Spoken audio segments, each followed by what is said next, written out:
Hi, I'm Frida, a girl from Mexico, from a blue house in Coyoacán.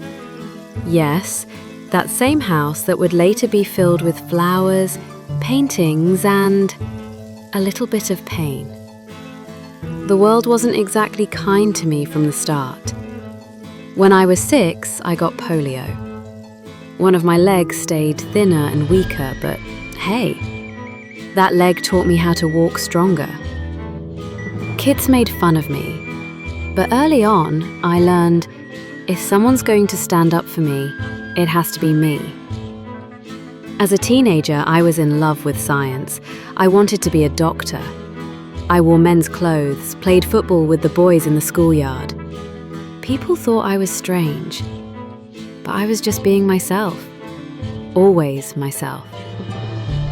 And then, one day, I got on a bus, and boom. A terrible crash, a metal rod pierced through my body, and my life split in half. For months, I just lay there, wrapped in bandages, full of pain. My father brought a mirror and hung it above my bed. I couldn't move, but I could see. And that's when I started painting myself. I had no plan to become a painter, but life handed me a canvas and a few brushes and said, "Let's see what you've got." So I painted myself, because there was no one else around.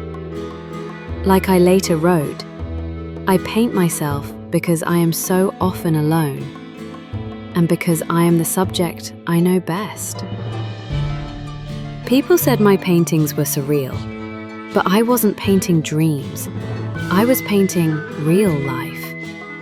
Real life with blood, stitches, nature, love, and a little bit of mischief. Then, I fell in love. Diego, a great painter with colourful hands and occasionally terrible manners. We fought, we made up, we fell in love again and again. Believe me, you can love someone and hate them at the same time. Once I wrote, there have been 2 great accidents in my life.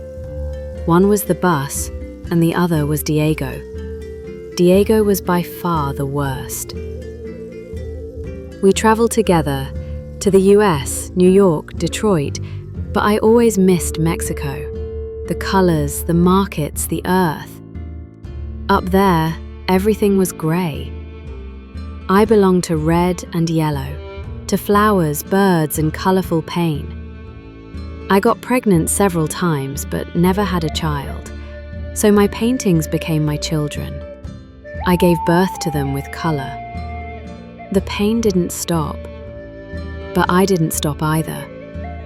Every surgery, every scar, gave me a new canvas. Once, I was so sick I couldn't attend my own exhibition.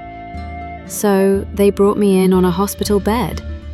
People were shocked, but I smiled, and with a tired but strong voice I said, "Feet, what do I need you for when I have wings to fly?" My life was never simple, but it was full of passion, full of colour, full of love, and most importantly, full of truth. So if one day you stand in front of a painting and see a woman staring straight back at you, that might just be me.